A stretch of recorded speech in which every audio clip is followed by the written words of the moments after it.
aprovechar primero para agradecer a la Universidad Francisco Marroquín por invitarme, por tenerme de profesor y por ayudarme a desarrollar este tipo de inquietud.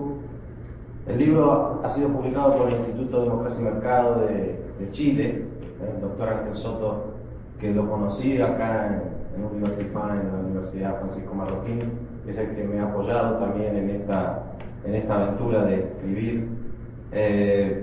Otro agradecimiento, como ya dijo Helmut, a Giancarlo Ibargüen, rector de la universidad, que accedió a escribir el prólogo del libro, y dos personas más, o una persona y un grupo así más en general. El exdecano de la Escuela de Negocios, el doctor Juan Carlos Cachanowski, también me apoyó, que durante su gestión se escribió casi todo este libro.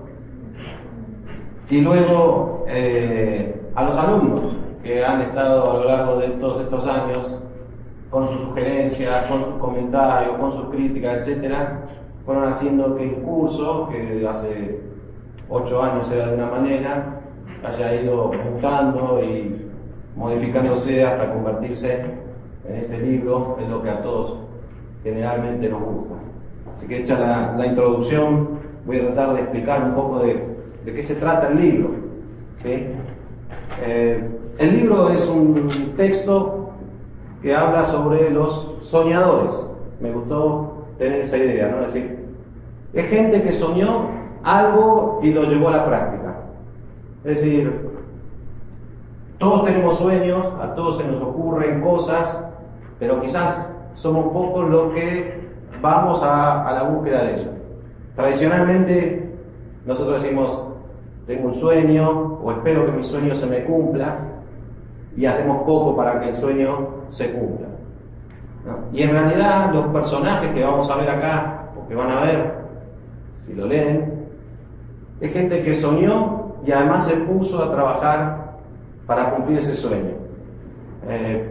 Y en esta categoría de soñadores, los emprendedores, los empresarios, son una categoría distinta porque por lo general incorporan fantasías o sueños que tienden a cambiar la vida de los demás, ¿no? Yo me animo a decir, por ejemplo, bueno, hay sueños comunes, ¿no? Comprar un auto, una casa, tener un hijo, viajar, etcétera. Y de repente hay otro que dice, tengo un sueño, que todo el mundo pueda hablar por teléfono desde cualquier lado, o que todo el mundo pueda tener acceso a tener un carro, o que todo el mundo pueda, no sé, escuchar música en cualquier lugar, por decir los que quizás más se nos ocurren a nosotros. Ahora, ¿cómo llevan a cabo eso? ¿Cómo logran esa posibilidad? Es lo que trato de explicar con ejemplos a lo largo del libro. Y entonces, en este sentido, el emprendedor es una persona que se predispone a cambiar el paradigma del conocimiento o de la forma de hacer las cosas. No es una persona que tiene éxito porque hace las cosas de la misma manera que se vienen haciendo. Nosotros podemos hacer las cosas como de hecho, la gran mayoría de nosotros no es un innovador, sino más vale va detrás de la corriente o trata de meterse en la ola y seguir al resto, ¿sí? Y tratar de hacerlo bien, y nos va bien y estamos contentos y funcionamos. Pero los grandes empresarios, los grandes emprendedores, lo que hacen por lo general es ir al revés, ir a la contraria. Y entonces, lo que traté de manifestar a través de este texto es, primero, tratar de definir qué es ser un emprendedor, ¿no? Qué es ser un entrepreneur, qué tipo de características tiene. Hoy al mediodía discutíamos con los profesores de la Escuela de Negocios, bueno, tienen una tendencia a tomar riesgos, tienen una tendencia a pensar diferente, tienen una tendencia a ser aventureros. Bueno, esa es una de las características que vamos a ver acá. En la mayoría de los casos, cuando inician, se les ocurre algo que el resto piensa que está loco, ¿no? El caso de Henry Ford, cuando en 1918 deberíamos hacer carros para todo el mundo, cuando los carros eran una cosa para los multimillonarios. Entonces nadie quería entrar en un negocio con él.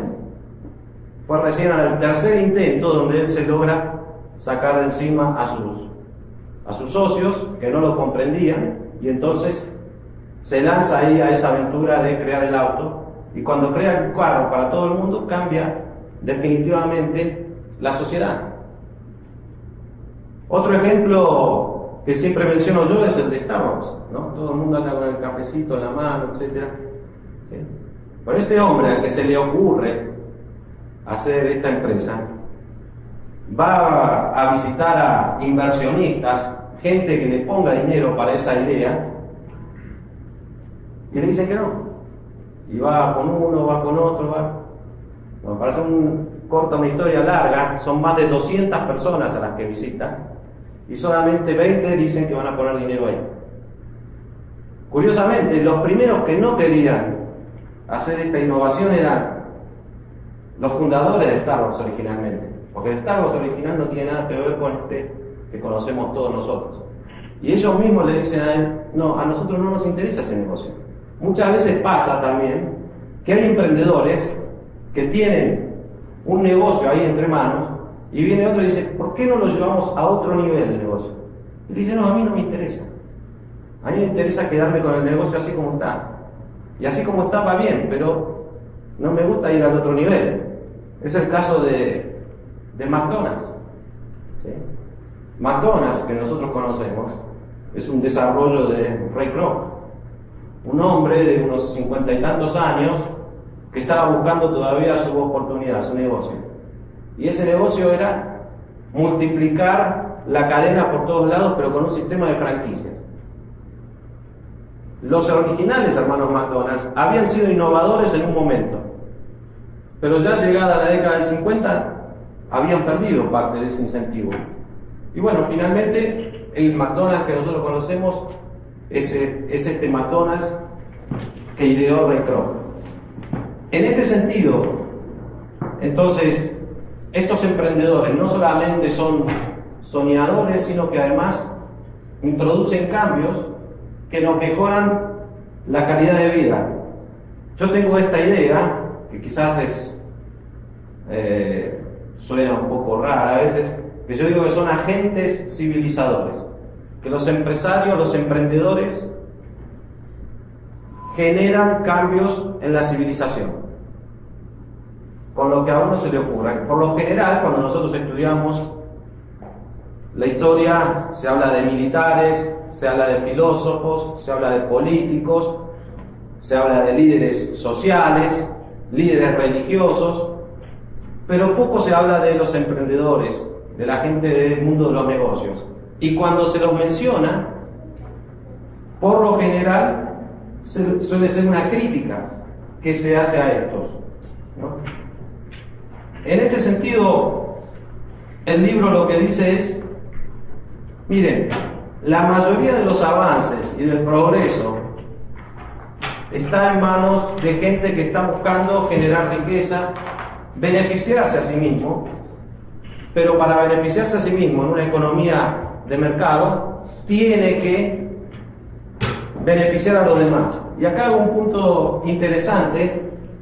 Los emprendedores que voy a analizar, que están acá en este libro, son aquellos que participan en una economía de mercado, o lo más cercano a una economía de mercado que nosotros podamos conocer. Es decir, son casos en los cuales el éxito estuvo relacionado con la competencia económica, no aquel empresario que fue ayudado por el gobierno con subsidios, con prebenda, con tarifas proteccionistas, etc. Y es por eso que la mayoría los encontramos en Estados Unidos. ¿Sí? Son emprendedores que tuvieron que competir y que el éxito de ellos es la respuesta del consumidor. ¿Sí? ¿Por qué tiene éxito Microsoft? Entre otras cosas, porque la gente compra sus productos. ¿Por qué tiene éxito Starbucks? Porque la gente va y compra el café. ¿Por qué lo compra? Bueno, ya lo sabemos. Ahí hay varias explicaciones cosas que él pensó están explicadas ahí. ¿Por qué uno va a McDonald's? ¿Por qué uno compra un carro y no compra otro? ¿O un equipo de audio y no otro? ¿Por qué compra un teléfono de una marca y no otro? Tienen que competir. Entonces, el éxito económico, los millones que nosotros vemos en las cuentas bancarias de ellos, es resultado de la elección que hacemos. A los políticos los elegimos cada 4 años. Al que me vende café lo elijo todos los días. Todos los días tiene que hacer las cosas bien. Yo voy al café acá abajo, un día me trae un café que es un veneno, no compro más. Y además le voy a decir a todos que no vayan a comprar ahí. No hay nada peor que un cliente insatisfecho, porque le va a contar a todo el mundo. Así como no hay nada mejor que uno satisfecho. Ahora, en este punto, entonces, la mayoría de las cosas que nosotros tenemos no se le ocurrió a un político, a un filósofo, etc. Se le fue ocurriendo a estas personas. Entonces, en este sentido, el libro arranca en la Edad Media, viendo aportes que hicieron los mercaderes medievales, ¿no? Hay un capítulo que muestra esa situación, cómo ellos en esa búsqueda de obtener más riqueza fueron incorporando elementos que hoy nosotros conocemos. Después hablo en otro capítulo de las grandes compañías comerciales posteriores a la época del descubrimiento, y ya finalmente en el tercer capítulo entro en la Revolución Industrial, y ahí empezamos a ver a Rockefeller, Andrew Carnegie, también a Henry Ford, pero de repente también aparece una empresa como la Coca-Cola. Dice, bueno, ¿de qué sirve? Porque de repente usted tiene emprendedores que crean cosas fundamentales, ¿no? No sé, el acero, los carros, cómo sería vivir en un mundo que no hubieran existido los ferrocarriles. Ahora, ¿cómo sería vivir en un mundo que no exista Starbucks? Supongo que sería más o menos igual, ¿no? Ahora, de todos modos, nosotros, hay alguno que se vuelve loco si no va a Starbucks un día, ¿no? O a McDonald's, o la Coca-Cola, ¿no? Como siempre digo yo, ¿para qué sirve? Me animaría a decir que no sirve para nada. Si bien cuando surgió se pensaba que tenía poderes curativos, ¿no? Ahora eso, a medida que pasa el tiempo, va cambiando. Y hay alguien que se le ocurre inventar una marca y crear toda una sensación de acercamiento a la misma. Bueno, ahí hay una parte del relato. Obviamente que este libro podría abrir por cada caso 2 o 3 libros más. De hecho, en un sentido, mi interpretación en cuanto al rol civilizador de los empresarios puede ser algo novedosa, pero no las historias que relato, que han sido sacadas de otros textos, ¿no? Entonces, lo que tienen en común la gran mayoría de estos innovadores es que están precisamente dispuestos a cambiar, a asumir el riesgo, ¿sí? Sin saber para dónde va a salir. En el libro están los que salieron bien.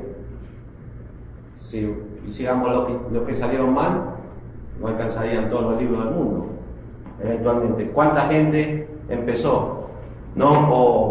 E inclusive, usted habrá visto alguna vez, capaz le pasó que ve a alguien que hace algo y le va muy bien y está ganando y le funciona la empresa y dice, yo había pensado lo mismo, esa idea era mía. Bueno, si era tuya, ¿por qué no la hiciste? Porque la idea sola no alcanza.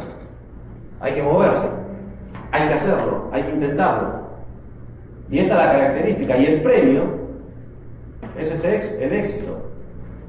Muchos suelen tener esta situación de si se le ocurre hacer un negocio muy bueno y necesitan, no sé, $10,000, $20,000, lo que fuere, y lo tienen, pero van y buscan a otro que le ponga el dinero porque no quieren arriesgar el de él o porque no se tienen fe, etc. Estos que están acá ponen la de ellos y después van y buscan otra, ¿no? Y muchas veces hacen esto que hay algunos emprendedores que es hipotecar su casa, ¿no? Es un problema. Eso muchas veces trae hasta problemas familiares, porque la mujer no quiere saber nada de ir atrás de esa aventura, o el marido, según el caso, quien sea. Hay mencionadas ahí mujeres emprendedoras. Es una deuda que hay que ir saldando de a poco, desde la nieta de esclavos. Una nieta de esclavos que en 1900 empieza a desarrollar todo un sistema de belleza para negros, porque ven que no hay salones de belleza para negras, y el tema sobre todo del alisado del cabello y toda esa cuestión, y se hace multimillonaria y se va a vivir al barrio de los blancos en Nueva York y se compra una casa, y parte de la idea que tiene ella es mostrarle que sí se puede hacer, ¿no? Que es una de las ideas que a mí se me fueron ocurriendo a medida que iba escribiendo el libro y a medida que iba dando las clases sobre estos temas. Es decir, la mayoría de estos casos empiezan con una mano atrás y una mano adelante. La mayoría inclusive no tienen ni título universitario, pero lo que hacen es ir a buscar esa situación. Nosotros vemos hoy lo que es Ford Motor Company, pero no pensamos que era un día una persona que en su casa está haciendo yo no sé qué, dónde me pongo, que hay un lugar donde hace como un ruido raro, que un día en su casa empieza a desarrollar un automóvil con un motor de combustión interna en sus tiempos libres, ¿sí? O de repente, en el caso de Howard Schultz, que es el creador del Starbucks que todos nosotros conocemos, él cuenta en una conferencia que da para jóvenes emprendedores en China, que yo a veces en la clase paso el video. Él dice que un día lo agarró el suegro cuando estaba empezando, su mujer estaba embarazada, y el suegro lo agarró y le dijo: Howard, ¿por qué no te dejas de perder el tiempo? Vas a tener un hijo, quédate en tu trabajo y dejate de molestar con esta idea de vender café y qué sé yo. Por suerte no lo escuchó al suegro, la mujer se ve que lo apoyó y es multimillonario. Pero en este caso, es decir, hay que tomar esa decisión. No todos tenemos esa capacidad. Nosotros, por lo general, nos quedamos soñando, nos quedamos pensando, pero la mayoría vamos a lo segundo. Y esta es otra de las características fundamentales que me gusta resaltar, es que el éxito depende de que uno esté dispuesto a salir de la zona la zona de confort. Vos estudiaste, tenés tu trabajo, estás ahí, más o menos tenés tu sueldo y estás ahí, bueno, y te va a ir bien, y eso pasa con suerte, lo que le pasa a la mayoría. Pero para hacer esto, para hacer algo grande o diferente, hay que salir de ahí, hay que salir de esa zona de confort, hay que tomar riesgo, y esa es una característica fundamental. Y la otra, que también se asocia con esta cuestión, es algo que recién mencionaba, que es esto de nadie inventa de cero. Todos nos vamos nutriendo y sacando ventaja de lo que hicieron los demás. La mayoría de estos grandes emprendedores que tienen éxito, si usted lo ve, no inventaron nada.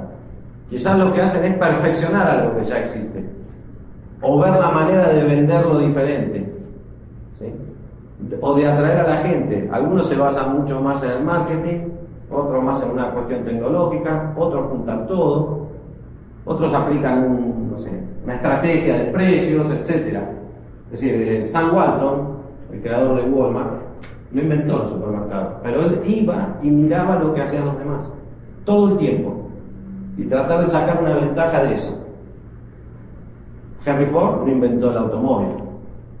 Rockefeller no inventó el petróleo, era un campesino. Y cuando entró al mundo del petróleo en 1865, el petróleo no era importante.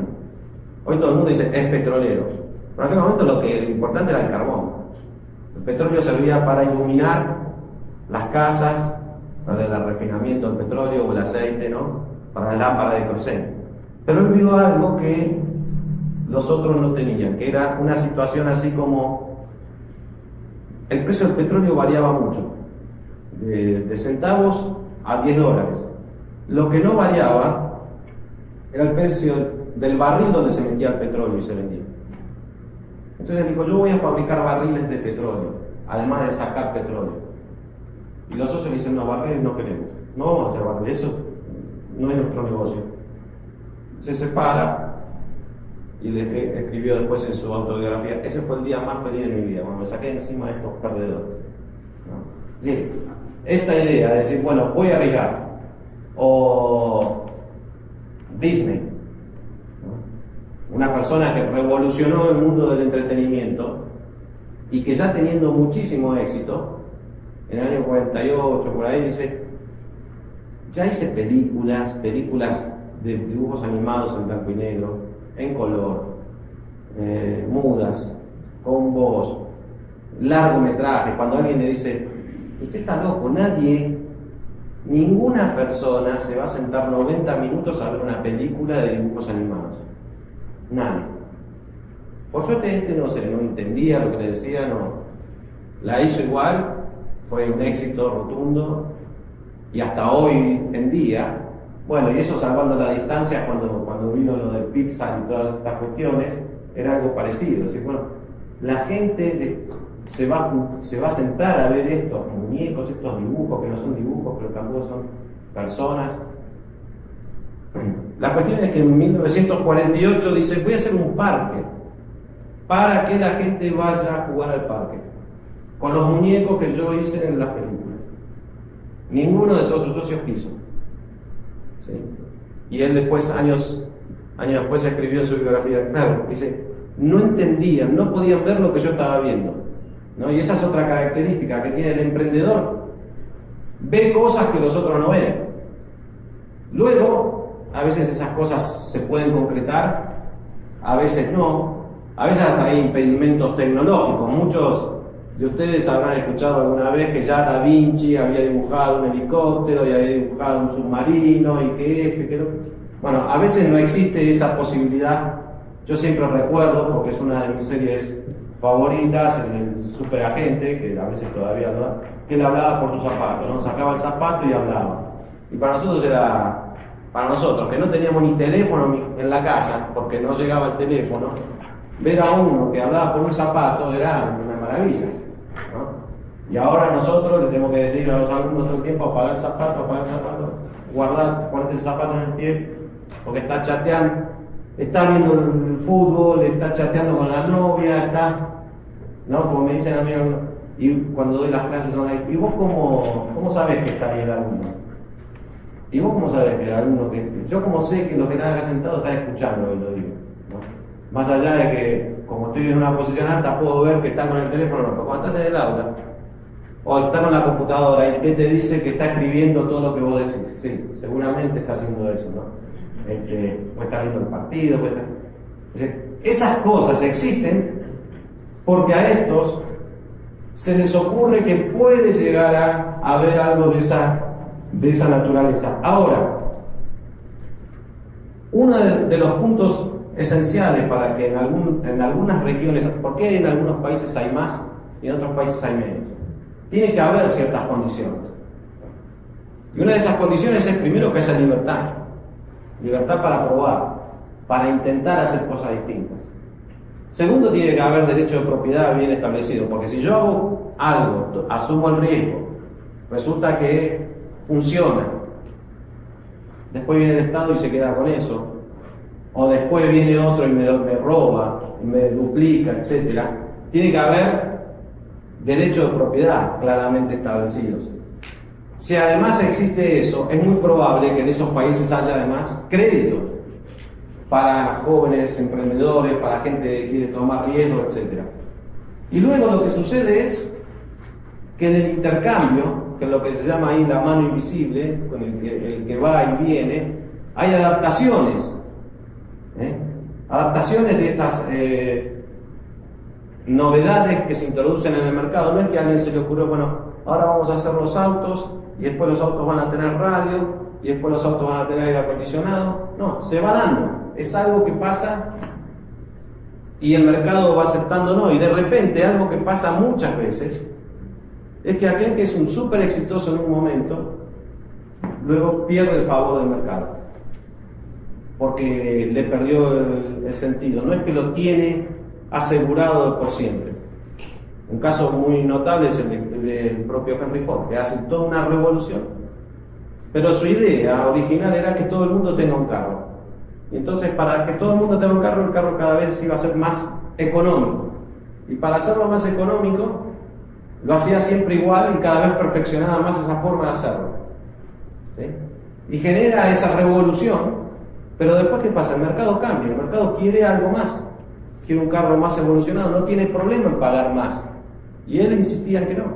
Entonces, y fue un súper revolucionario, porque fíjese que en el año 25 ya habían vendido 15 millones. 15 millones de carros. Había más carros Ford en el mundo que guatemaltecos hoy, creo, viviendo acá todavía.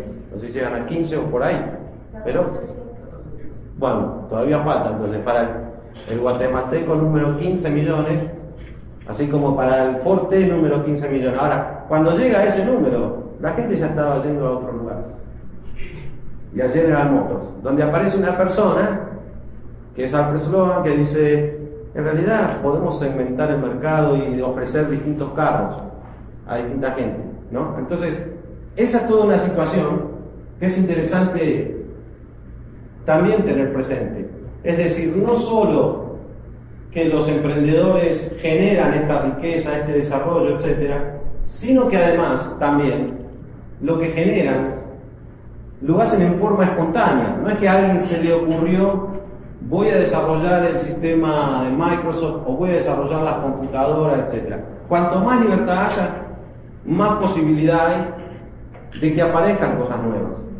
¿Sí? En aquellas sociedades más controladas hay menos posibilidad. ¿Puede aparecer? Sí, puede aparecer, pero hay menos posibilidad. La posibilidad mayor es cuando compiten por lograr el favor del consumidor. Algunos decían, el gran aporte del sistema capitalista es que pone a competir a los empresarios entre sí para satisfacer al cliente. ¿Sí? Ahora, para que eso suceda tiene que haber varios empresarios, y para que haya varios empresarios tiene que haber libertad, tiene que haber derecho de propiedad, tiene que haber un mercado grande.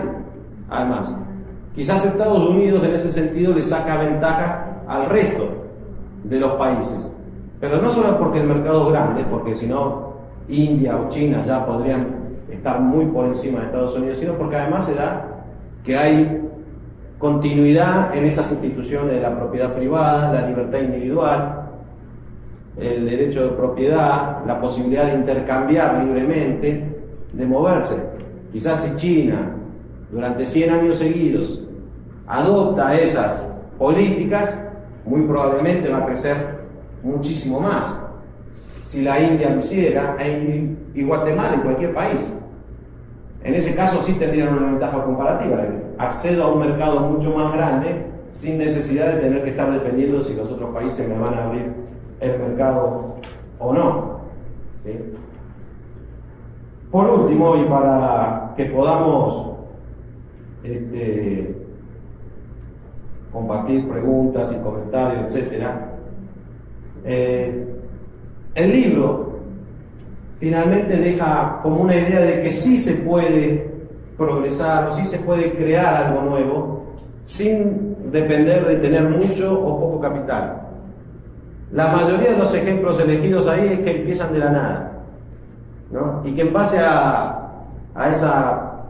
ese deseo de innovar, a ese deseo de prosperar, de estar dispuesto a arriesgar, de estar dispuesto a cambiar, que es algo que muchas veces nos cuesta, ¿no? Nos enseñan unas cosas de una manera y ya nos cuesta cambiar. Bueno, esas son características que tienen estos emprendedores. Está dispuesto a aceptar las críticas, a ir en contra de la corriente. A todos estos le dicen que no, generalmente. Eso no se puede hacer así, porque siempre se hizo de esta manera, porque así no funciona, no ves que funciona de esta forma. ¿Quién aguanta todo eso? Es el que va a tener éxito. Si usted lo va a hacer como ya lo hacen todos, bueno, le puede ir bien, pero no va a resurgir, no va a tener una proyección tan grande, quizás como los demás. Porque si vos querés ser el número uno, eventualmente, de lo que hagas, o querés dar un golpe, haciendo como lo hacen todos, no te va a funcionar. Ahora, eso no quiere decir, y quizás para esto sirve el texto, o esa es una de las ideas, que haya una sola fórmula. Usted va a encontrar acá emprendedores que toman muchísimo riesgo, otros que pueden ser un poco más conservadores, algunos que lo hacen en base a motivar mucho a su personal, otros que más vale en ese sentido no son tan buenos. Algunos se basan en desarrollar un producto que no importa cuán caro sea, buscan el máximo diseño, buscan la máxima revolución tecnológica y están apuntando a un mercado quizás pequeño. Otros están buscando bajar los costos todo el tiempo y bajar los precios todo el tiempo. Algunos dan ventajas muy importantes a sus empleados. Otros tienen una rotación de personal enorme, como el caso de Walmart, por ejemplo. Ford, en una época, cuando estaba desarrollando todo esto, tenía una rotación de personal. De cada 100 empleados necesitaba contratar por año 900. Eso atentaba contra su idea de hacerlo en forma muy eficiente. Y ahí produce una gran revolución, que es duplicar el salario.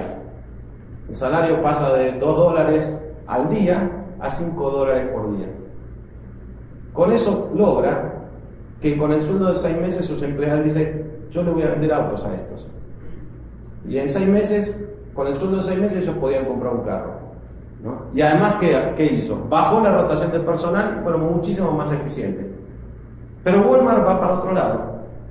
Y en determinados lugares tiene un micro que va recolectando empleados. Dice: necesitamos hacer las pruebas, los test de admisión, y no le damos ningún tipo de beneficio hasta que pasen 5 años. Si aguantaste 5 años, vas a tener opción de acción, etc. Pero el de Starbucks, por ejemplo, no. Él dice: yo quiero que de entrada los empleados tengan cobertura de salud completa. O sea, hay distintos medios. Disney dice: no, yo quiero entrenar a mis empleados, y todos, desde el primero hasta el último, tienen el mayor nivel de entrenamiento. Conocemos muchos lugares, empresas que los mejores viajes, el mejor entrenamiento va para los gerentes, y ustedes lo mandan desde el curso de perfeccionamiento un sábado a las 8 de la mañana, ¿no? A la vuelta de su casa. Y tiene que ir caminando porque no le va a mandar ni el taxi, ¿no? Entonces, y a los gerentes no, una semana en Hawái. ¿No? Y usted dice: bueno, no tiene ningún incentivo, ¿no? Disney de repente tiene otra. Dice: acá el que me genera el negocio es el empleado. Y escucho a todos los empleados, ¿no? Hay historias ahí de Disney, de los parques de diversiones, de cómo los empleados son entrenados. No existe yo soy el gerente y este es el acomodador y el de limpieza. Si hay un papel tirado, lo levanta el gerente, lo levanta el acomodador, lo levanta el auditor. Si pasa por ahí, tiene que levantar el papel. Si hay una persona que está perdida, yo le tengo que explicar, no mandarlo a otro. Todo el mundo está involucrado, pero para que eso pase tiene que haber un entrenamiento, tiene que haber un incentivo, etc. Bueno, cada empresa de estas tiene distintas formas de llegar al éxito, porque como discutíamos hoy en el almuerzo, y siempre me gusta bromear con eso, si yo supiera cómo hacer una empresa súper exitosa, no me dedicaría a enseñarlo, ¿no? Haría yo la empresa, me llenaría yo y alguien vendría a escribir un libro sobre mí, ¿no?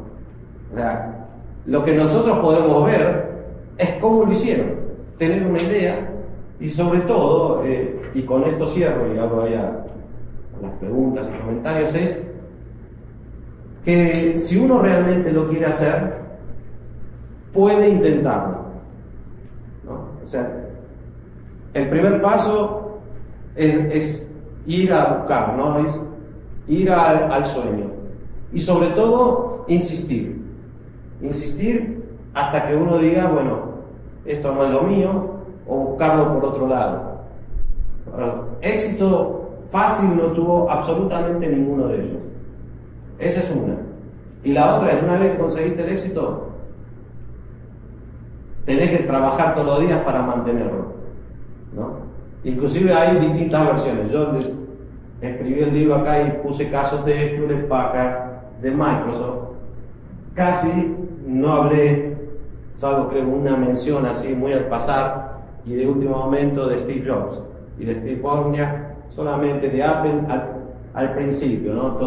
No había pasado todo ese furor de: se murió Steve Jobs y nosotros qué vamos a hacer en el mundo sin Steve Jobs, y todas esas cuestiones, ¿no? Y luego, por curiosidad, me leí esa biografía que acaba de salir, ¿no? Y que es bien controversial, al menos la figura de Steve Jobs, no la biografía, pero sí la figura. Y es interesante ver, yo lo leí y decía, pensar que yo hablé también de Bill Gates y su empresa, de Hewlett Packard y su empresa, y Steve Jobs los detestaba, ¿no? Ahora, sin ellos él tampoco podría haber hecho lo que hizo, porque en realidad estamos todos interactuando y beneficiándonos. Seguramente Ford, si no hubiese existido Andrew Carnegie abaratando el acero, si no hubiera existido Rockefeller abaratando el petróleo, hubiera sido difícil que desarrollara el automóvil económico para todo el mundo. Y si el desarrollo de las empresas de tecnología no se hubiese dado, seguramente sería más complicado para Jobs o para algún otro tener ese tipo de relación. Es decir, estamos todos relacionándonos, y además eso de esta idea es mía y de nadie más es muy complicado, ¿no? Lo que sí yo puedo decir es, bueno, soy el que realmente con esa idea logré hacerla viable y atractiva para el mercado y que funcione, y tratar de mantenerla lo más posible, porque va a haber 20 o 30 que cuanto más exitosa sea, más van a querer entrar ahí, ¿sí? Entonces, por ahí es que viene el desarrollo de este libro, que finalmente tiene una cuestión más que le agregué, que es que cada capítulo empieza con un contexto histórico, ¿no? El capítulo primero empieza en la Edad Media y hablamos de esos mercaderes, luego el otro habla de las grandes compañías en el siglo XVII, XVIII, y luego ya la mayoría es desde 1900 en adelante. Entonces, por ejemplo, cómo la gran crisis del 30 afectó a las empresas, ¿no? Cómo reaccionaron las empresas, qué pasó en la Segunda Guerra Mundial, qué era el contexto, qué pasó con las empresas ahí, qué pasa cuando termina la guerra y empieza la Guerra Fría y la tecnología, y qué pasa cuando se termina la Guerra Fría y empieza la globalización, el mercado abierto para todos, ¿no? Un poco decir, porque también el emprendedor es producto de la época que le toca, ¿no? Y de las circunstancias, y el contexto influye. Pero inclusive se ve que en épocas de crisis hay oportunidad para muchos negocios, ¿sí? Nada más que hay que estar atento, ¿sí? El caso del gran despegue de Disney es en la época de la crisis, porque la gente buscaba un escape, un entretenimiento. Dice ahí el libro, está la cifra de cuántas millones de entradas se vendían para el cine. O la Coca-Cola, sacan la publicidad, la pausa que refresca. Bueno, estás en la crisis, pues tomate una Coca-Cola y olvídate por 2 minutos, 5 minutos, lo que fuere. Siempre hay una posibilidad para hacerlo si uno está ahí atento, ¿no? El capítulo introductorio, y con esto sí termino en serio, hace algo sobre cuáles son las discusiones que hay en la teoría con respecto a la función del emprendedor, ¿no? ¿Cuál sería la función del entrepreneur? ¿Por qué hay una visión tan negativa? Esto es lo que me llevó a escribir este texto, que es tradicionalmente, y en Estados Unidos, no es en América Latina o en Guatemala que se lo ve mal al empresario, sino aún en Estados Unidos, estas ideas del emprendedor como el que se hace rico a costa del trabajo de los obreros, o explotando a los consumidores, o sacando, o mintiéndoles, etcétera. ¿De dónde salen esas ideas? ¿Y cuáles son las visiones alternativas de los pensadores de la Escuela Austríaca de Economía, que son con los que ustedes tienen más relación, ¿no? Y hacer ahí una introducción a ese debate, que es amplísimo y que hay muchos textos para ver. El libro no es una teoría sobre los entrepreneurs, sino habla de ejemplos de la mayoría de las empresas que nosotros conocemos y ver cómo surgieron y cómo fueron evolucionando y cuál fue el aporte que hizo cada una de ellas. Buenas noches, mi nombre es Francisco Rodríguez. Yo tengo una consulta. La verdad es como, creo que es lo que nos preguntamos casi todos en el día a día. ¿Realmente el entrepreneur se hace o nace? Ya empezamos con las preguntas difíciles. Yo te dije que no dejes entrar a la gente que va a preguntar cosas complicadas. Yo creo que, bueno, hablando de la introducción y en el sentido que le da Mises a la palabra entrepreneur, él dice, y eso es algo que hoy también hablamos en un almuerzo que tuvimos con los profesores, todos somos entrepreneurs, es decir, cuando se habla de la acción humana, todos tenemos un propósito, tratamos de hacerlo, etcétera. Era lo que yo decía, quizás en el nivel más sencillo. Algunos, y la mayoría de los que está acá va por ese lado, es decir, se lo deben decir también a sus compañeros, decir, bueno, vamos a jugar al fútbol, vamos a tomar una cerveza. No, tengo clases en la universidad. Pero vos no te habías recibido ya. Sí, pero voy a estudiar otra cosa. Está tomando una decisión, está especulando con qué va a hacer y eso me va a llevar para un lado o para el otro.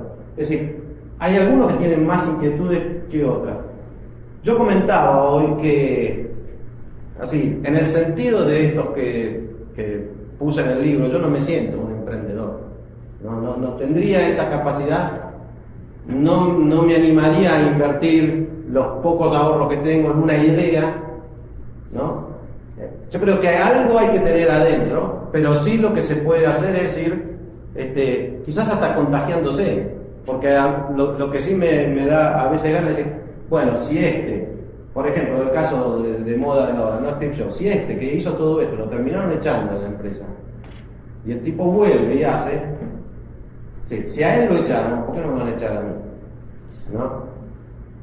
Por decir, bueno, aunque él parece bastante irritante, por yo una palabra que quería usar ayer y no me salía, ¿no? Parece que era una persona que se ganaba más enemigos que amigos, ¿sí? Entonces estarían todos esperando que le salga algo mal para caerle encima. Pero igual lo echan de su propia empresa y vuelve. Yo creo que el entrepreneur algo hay que tener adentro, ¿no? Y después hay gente que lo tiene más desarrollado, pero sí se puede ir adquiriendo, ir viendo, ¿no?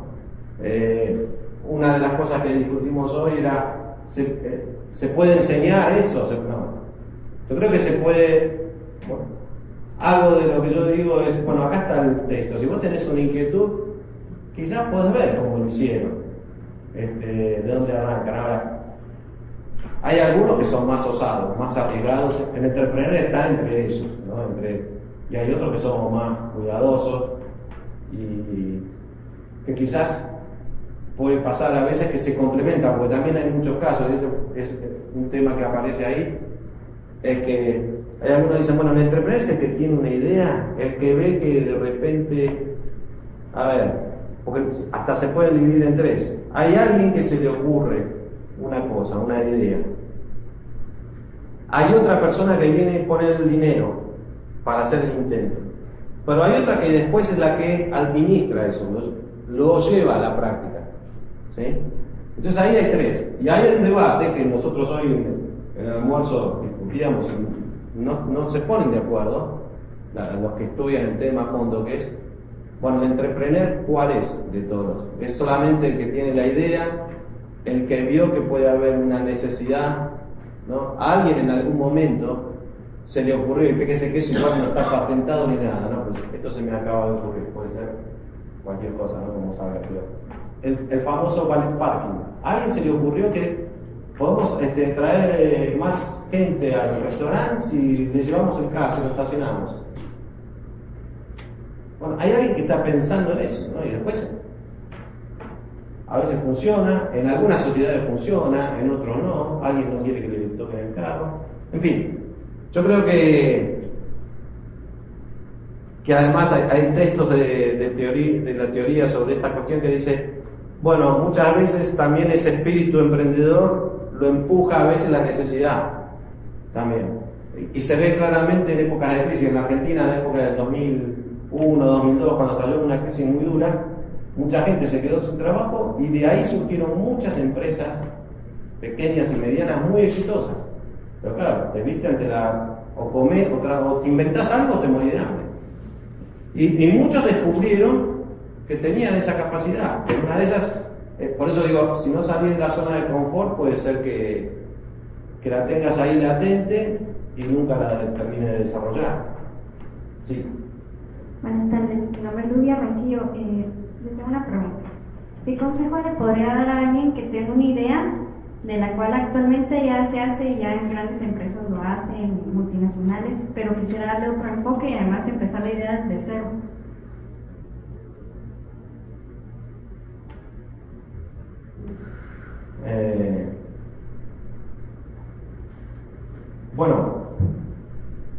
Si se hace algo parecido en otro lugar, pero no exacto, ¿no? Acá ya entran más cuestiones muchas veces estratégicas, ¿no? Puede decir, bueno, se hace algo parecido en un lugar, pero no es exactamente igual.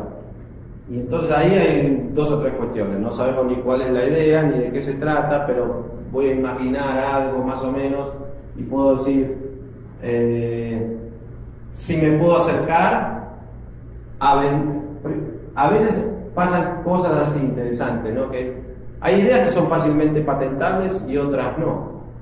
No, digamos, yo puedo decir, esta es mi idea, la registro, esto es así, voy a un lugar, lo enseño, y si después a alguno de estos se les ocurre robármelo, yo le voy a meter un juicio y me va a tener que pagar, ¿no? Cosas por el estilo. Por ejemplo, este último caso, ¿no? Yo estoy con todos los ejemplos de Job porque son los que me acuerdo de la última lectura. Él tenía una idea, una concepción del mundo que era, para él no había reglas. O sea, las reglas las tenía que cumplir todos los demás. Él hacía lo que se le daba la gana. Estacionaba el carro en el paso para discapacitados, y de ahí para arriba lo que se le ocurre. Y había hecho un acuerdo o sea, cuando él saca la empresa Apple ya existía para la discográfica de los Beatles. Entonces, primero él, bueno, vino un juicio, pagó tanto. Cuando pagan en el juicio dicen, bueno, el acuerdo es este. La compañía Apple de los Beatles no va a hacer computadoras y ustedes no van a hacer música. Y en la década del 70 eso era así, a nadie se le hubiese ocurrido. Pero cuando empieza con iTunes y toda la historia, resulta que él no estaba cumpliendo, ¿no? Bueno, vino la multa de $500 millones, por decir. Entonces, cuando uno tiene esos arreglos, es como más sencillo. Si vos tenés una idea que es mucho más volátil, y la verdad que no tengo referencia de si lo hacen en empresas grandes. Si vos realmente tenés un diferencial, bueno, habría que ver, por un lado, si uno puede conseguir a alguien que quiera sponsorear esa idea para ponerla en práctica, ¿sí? Ahí hay siempre grupos o fondos de inversión para pequeños o más que pequeños, o gente que comienza, ¿no? Que se llaman los startups. Se puede ir ahí. Si la idea es registrable, y acá en Guatemala hay un lugar donde se puede registrar, y si no cuesta dinero registrar eso, porque si yo lo tengo registrado, me sale $100, $200, etc. Acá empezamos con la cuestión esta, ¿no? Que es lo que sucede muchas veces. Tengo una idea que es buenísima, de algo que hacen las grandes compañías, pero yo lo veo que va a ser mucho mejor, y prueba de todo lo que me dijo él, ¿no? Digo, bueno, anda el registro de la... no, pero para registrar esa idea tengo que poner $200.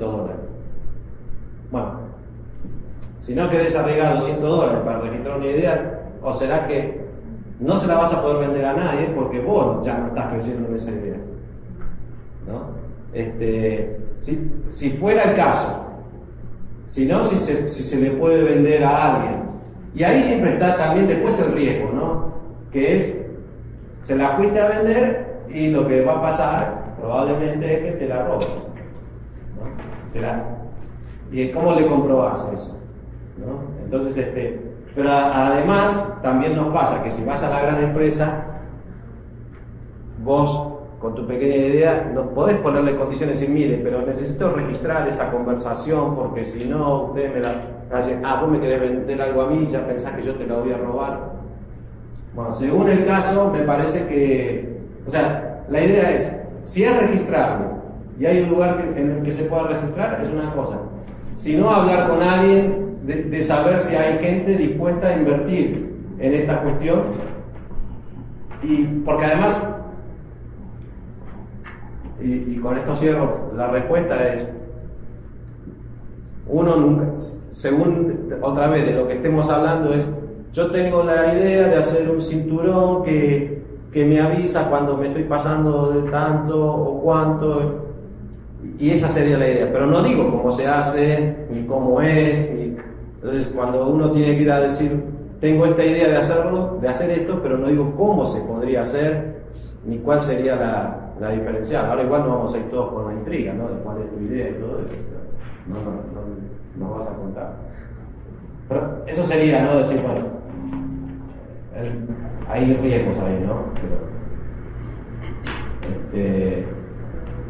Y hay sectores donde es decir, esto de la computación se están todo el tiempo ellos, están trabajando todo el tiempo alrededor de lo mismo que la revolución industrial, ¿no? La máquina de vapor o el teléfono, ¿no? En su momento llegó uno antes que el otro a registrar.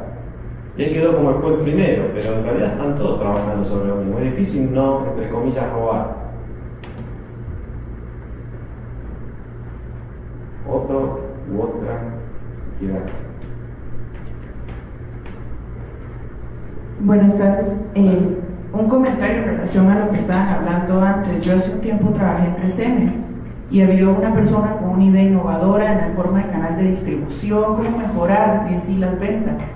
En lugar de venderle la idea a la empresa, lo que hizo fue convertirse en el distribuidor exclusivo en el país, y hasta la fecha lo es muy exitoso en lo que hace y colocó su idea en el mercado, es dueño de su propia empresa, pero no podía competir con una multinacional de ese tamaño. Entonces lo que hizo es como dicen, ¿no? Si no puedes contra ellos, úneteles.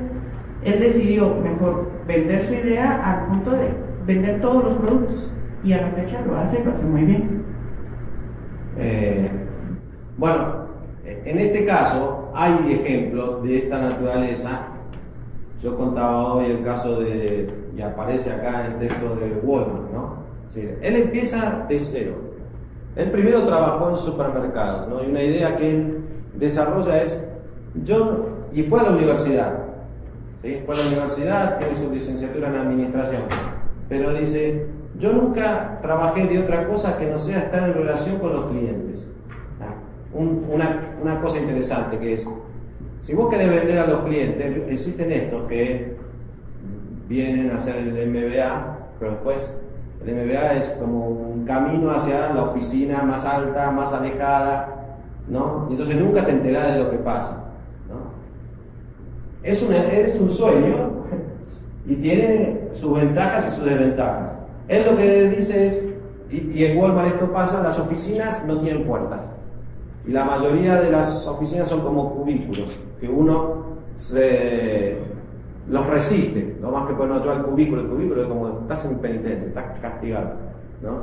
Y si no tenés la oficina, hay profesores que dicen, me tocó el cubículo, ¿no? Y están indignados porque estoy en el cubículo, no hay más oficina, se ocuparon todas, etc. Y en Walmart eso no va, dice, esto es abierto.